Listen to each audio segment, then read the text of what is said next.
Nagsimula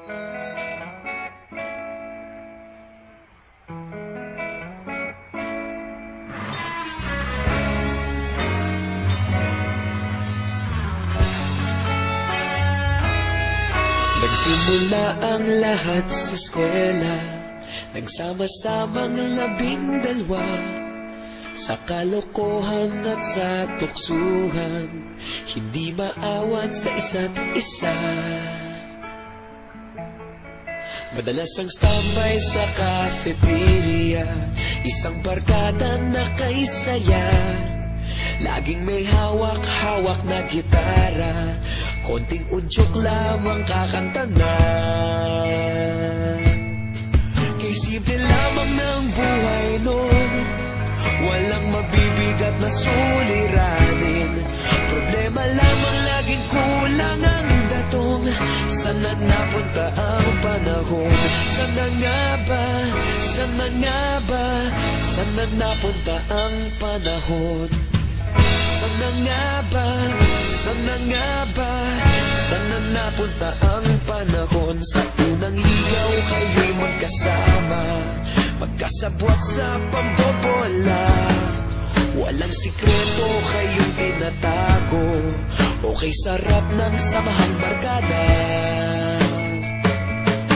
Nagkawatakan na sa kolehiyo, kanya-kanya na ang lakaran, kahit minsanan na lang kung magkita, pagkakaibigay hindi nawala. At kung saan na napadpad ang ilan, sa dating eskwela meron ding naiwan, meron pa ng mga ilang nawala na lang, nakakamiss ang dating samahan. Sana nga ba? Sana nga ba? Sana nga bang barkada ngayon? Sana nga ba? Sana nga ba? Sana nga bang barkada ngayon?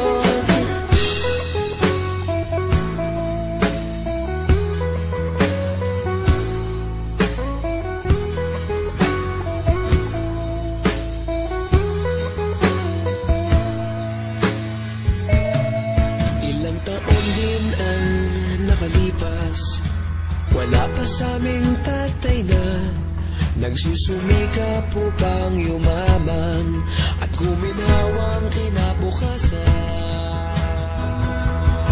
Paminsan-minsan kami nagkikita, mga naiwan at natira, at gaya nung araw namin sa eskwela, pag magkasama'y nagwawala. Napakahirap malimutan ang saya ng aming samahan, kahit lumipas ng ilang taon, magkabarkada pa rin ngayon. Magkaibigan, magkaibigan, magkaibigan pa rin.